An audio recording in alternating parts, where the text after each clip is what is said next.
ഒന്ന് ഷോൺ, ഇതൊരു ഒന്നേ മുക്കാൽ അല്ലെങ്കിൽ 1,72,00,000 കളിയല്ല, ഇത് 135 കോടിയുടെ കളിയാണ്. 135 കോടി ആ കമ്പനി കേരളത്തിൻ്റെ പല മേഖലകളിലേക്ക്, പല രാഷ്ട്രീയക്കാരിലേക്ക് വാരിയെറിഞ്ഞത് എന്തിനാണ്? അവർ തന്നെ സമ്മതിക്കുന്നത് പോലെ ഈ കമ്പനി പലവിധ എതിർപ്പുകൾ നേരിടുമ്പോൾ എതിർപ്പുകളുടെ മുനയൊടിക്കാൻ, കമ്പനി സുഗമമായി നടത്തിക്കൊണ്ടു പോകാൻ അവർ ചിലവാക്കിയ 135 കോടി. മലയാളത്തിൽ പറഞ്ഞാൽ കൈക്കൂലി, മലയാളത്തിൽ പറഞ്ഞാൽ പച്ചയ്ക്ക് പറഞ്ഞാൽ കൈക്കൂലി. ഷോൺ ജോർജ്, ഇവിടെ അതിൻ്റെ തുടർച്ചയിലാണ് ഈ 1,72,00,000 വരുന്നുള്ളൂ. ഇവിടെ ഈ സെക്ഷൻ 444, സെക്ഷൻ 448, ROC, കമ്പനികാര്യ മന്ത്രാലയം എന്നൊക്കെയുള്ള പരിമിതാന്വേഷണങ്ങളിൽ ഒതുങ്ങേണ്ട ഒന്നാണ് ഇത് എന്ന് ROC റിപ്പോർട്ട് വായിച്ചപ്പോൾ താങ്കൾക്ക് തോന്നിയോ ശ്രീ ഷോൺ ജോർജ്? എനിക്ക് ഈ വിഷയത്തിൽ കൃത്യമായി എന്തൊക്കെ എവിടെയൊക്കെ നടന്നിട്ടുണ്ട് എന്ന് നല്ല ബോധ്യത്തിൻ്റെ അടിസ്ഥാനത്തിൽ തന്നെയാണ് ഞാൻ ഈ പരാതിയായി പോയത്. 1,72,00,000 പുറകെ അല്ല ഞാൻ പോയത്, 135 ലക്ഷത്തിൻ്റെയും പുറകെയല്ല ഞാൻ പോയത്. കാരണം ഇത് 135 ലക്ഷത്തിൻ്റെ നിന്ന ഒരു അഴിമതിയൊന്നുമല്ല. കാരണം 1,72,00,000 രൂപ ഒഫീഷ്യലായി അക്കൗണ്ടിൽ കൊടുത്തിട്ടുണ്ടെങ്കിൽ, ഒഫീഷ്യൽ അല്ലാതെ അക്കൗണ്ടിൽ, ഇതിനകത്ത് ഷെൽ കമ്പനി 135 കോടി രൂപ എല്ലാ അക്കൗണ്ട് വഴിയല്ല പോയിരിക്കുന്നത്. അവർ തന്നെ കമ്പനിയുടെ കീഴിൽ വിവിധ ട്രാൻസാക്ഷന് വേണ്ടി ഷെൽ കമ്പനികൾ രൂപീകരിച്ച് അതുവഴിയാണ് പോയിട്ടുള്ളത്. ഇത് എന്തിനാണ് ഈ 135 കോടി രൂപ വിതരണം ചെയ്തത്? അത് CMR എന്ന് പറയുന്ന കമ്പനിയുടെ റോ മെറ്റീരിയൽ എന്നത് ഇലുമിനേറ്റ് എന്ന റോ മെറ്റീരിയലാണ്.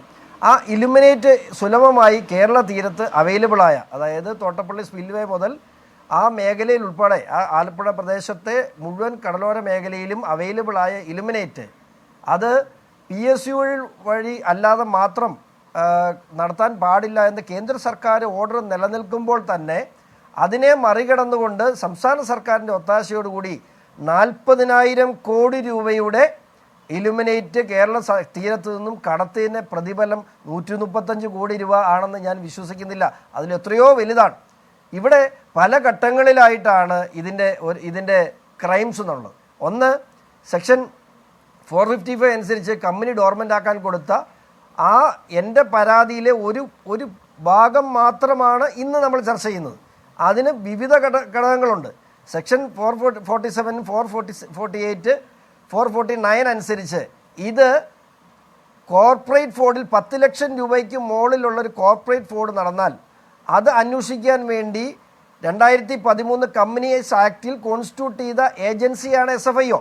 ആ SFIOയുടെ കീഴിൽ, അതിനകത്ത് ROCയുടെ റിപ്പോർട്ടിനകത്ത് ഞാൻ കാണുന്ന ഒരു മിസ്റ്റേക്ക്, അവർ CBI എന്നും ED എന്നുമാണ് പരാമർശിച്ചിട്ടുള്ളത്. കാരണം ഒരു കോംപ്രിഹെൻസീവ് ഏജൻസിയാണ് SFIO. ഈ CBIയെയും EDയെയും എന്തിന് കേരള പോലീസിനെയും വിജിലൻസിനെയും പോലും അവർക്ക് അന്വേഷണത്തിൽ ഇന്ത്യ മഹാരാജ്യത്തിൻ്റെ കീഴിൽ കോൺസ്റ്റിറ്റ്യൂട്ട് ചെയ്തിട്ടുള്ള എല്ലാ ഏജൻസിയും SFIയുമായി അന്വേഷണത്തിൽ സഹകരിക്കണമെന്നാണ് നിയമം. അതുകൊണ്ട് തന്നെയാണ് സെക്ഷൻ 210 അനുസരിച്ചുള്ള ഈ എൻക്വയറി പോരാ. സെക്ഷൻ 212 ക്ലോസ് 2 അനുസരിച്ചുള്ള എൻക്വയറി വേണമെന്ന് ഹൈക്കോടതിയിൽ ഞാൻ ആവശ്യപ്പെട്ടതിൻ്റെ കാര്യവും അടുത്ത ദിവസം അത് പരിഗണിക്കുന്നതിന് വേണ്ടിയാണ് 25-ാം തീയതി കേസ് പോസ്റ്റ് ചെയ്തിട്ടുള്ളത്. അപ്പോൾ ഞാൻ പറഞ്ഞിട്ടുള്ളത് ഇതൊരു മഞ്ഞുമലയുടെ ഒരു അറ്റം മാത്രമാണ്.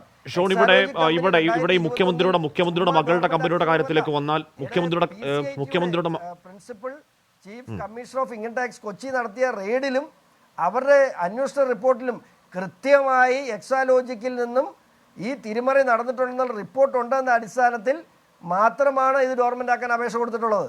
അപ്പോൾ ആ കാലഘട്ടത്തിൽ ഗവൺമെൻറ് ആകാൻ അപേക്ഷ കൊടുക്കുമ്പോൾ സെക്ഷൻ 455 അനുസരിച്ച് അപേക്ഷ കൊടുക്കുമ്പോൾ പാലിക്കേണ്ടതായ ഒന്നും പാലിച്ചിട്ടില്ല. അതിനകത്തെ മാത്രമുള്ള ഒരു ക്രൈമാണ് ഇന്ന് നമ്മൾ ചർച്ച ചെയ്യുന്നത്. അങ്ങനെ നിരവധി ക്രൈമുണ്ട്. പ്രിവെൻഷൻ ഓഫ് കറപ്ഷൻ ആക്ട് അനുസരിച്ച് ഇത് കൈക്കൂലിയാണെന്ന് പറഞ്ഞിട്ടുണ്ട്. മിനറൽസ് ആക്ട് അനുസരിച്ച് ഈ തീരദേശ ഖനനം നടത്തിയതിന് അതിന് കൃത്യമായ കുറ്റമുണ്ട്. അതുപോലെ തന്നെ അറ്റോമിക് എനർജി, അതുമായി ബന്ധപ്പെട്ട കുറ്റങ്ങളുണ്ട്. അതുമാത്രമല്ല, ഇവിടെ പീപ്പിൾസ് അപ്രിസിയേഷൻ ആക്ട് അനുസരിച്ച് വിവിധ രാഷ്ട്രീയ പാർട്ടികൾ കൈപ്പറ്റിയിട്ടുള്ള തുകയെ സംബന്ധിച്ച് അവിടെയും കൃത്യമായ ക്രൈം നടന്നിട്ടുണ്ട്. അങ്ങനെ നിരവധി വകുപ്പുകളാണ്. ഇവിടെ മുഖ്യമന്ത്രിയുടെ മകളുടെ കമ്പനിയിലേക്കൊന്ന് വന്നാൽ ഷോൺ, ഞാൻ പറയുന്നത് കേൾക്കാമെന്ന് അറിയില്ല. ഷോൺ, മുഖ്യമന്ത്രിയുടെ മകളുടെ കമ്പനിയിലേക്കൊന്ന് വന്നാൽ ഇവിടെ മുഖ്യമന്ത്രിയുടെ മകളെ കേട്ടില്ല എന്നുള്ളതായിരുന്നു ആദ്യ CPM പ്രതിരോധം. ROC ബാംഗ്ലൂർ പറയുന്നു മുഖ്യമന്ത്രിയുടെ മകളെ കേട്ടു എന്ന് പറഞ്ഞാൽ CPM പുറത്തുവിട്ട അല്ലെങ്കിൽ എക്സാലോജിക് പുറത്തുവിട്ട ടാക്സ് അടച്ചു എന്ന രേഖയല്ലാതെ ഒരു രേഖയും എന്ത് സേവനത്തിനാണ് 1.25 കോടി എന്ന കാര്യം അവർ പറയുന്നില്ല. 1, 2, ഈ പറയുന്ന മരവിപ്പിക്കുന്നതിൽ പോലും 447, 48 വകുപ്പുകൾ ഇത്തരത്തിൽ കള്ളത്തെളിവുകൾ ഹാജരാക്കുന്നതും അല്ലെങ്കിൽ ഉള്ള തെളിവുകൾ മറച്ചു വെക്കുന്നതും ഒക്കെയാണല്ലോ. അങ്ങനെ ഏതൊക്കെ രീതിയിൽ CMRലും ROC ബാംഗ്ലൂർ റിപ്പോർട്ട് വായിച്ച ആൾ എന്നുള്ള നിലയ്ക്ക് ഏതൊക്കെ രീതിയിൽ CMRലും എക്സാലോജിക്കും തമ്മിലുള്ള ഇടപാടുകൾ ദുരൂഹതയുടെ പരമാവധിയാണ് എന്ന് സ്ഥാപിക്കുകയാണ് ROC ബാംഗ്ലൂർ. ഷോൺ. അതെ, ROC ബാംഗ്ലൂർ, അതായത് നമ്മൾ കൊടുത്ത പ്രൈമറി റിപ്പോർട്ട് കൂടാതെ ഹൈക്കോടതിയിൽ ഫയൽ ചെയ്തതിന് ശേഷം സെക്ഷൻ 206 അനുസരിച്ച് ഒരു പ്രൈമറി എൻക്വയറിയാണ് ROC ബാംഗ്ലൂർ നടത്തിയിട്ടുള്ളത്. ആ നടത്തിയിട്ടുള്ള എൻക്വയറിയിൽ തന്നെ അവർ കൊടുത്തിട്ടുള്ള ഷോക്കസ് നോട്ടീസിൽ കൊടുത്തിട്ടുള്ള മുഴുവൻ കാര്യങ്ങളും ഇതുമായി ബന്ധപ്പെട്ട് ഒരു തരത്തിലും നമ്മുടെ ചോദ്യങ്ങൾക്കുള്ള മറുപടി അല്ല എന്ന നിലയിലേക്ക് ആയതുകൊണ്ട് തന്നെയാണല്ലോ കോർപ്പറേറ്റ് അഫയേഴ്സ് മിനിസ്ട്രി 210 അനുസരിച്ചുള്ള എൻക്വയറി ആവശ്യമാണെന്ന് പറഞ്ഞത്. ഇത് സുതാര്യമല്ലെന്ന് മാത്രമല്ല, ഈ 1,72,00,000 ഞാൻ പറഞ്ഞില്ലേ 1,72,00,000 ഒന്നും അല്ല.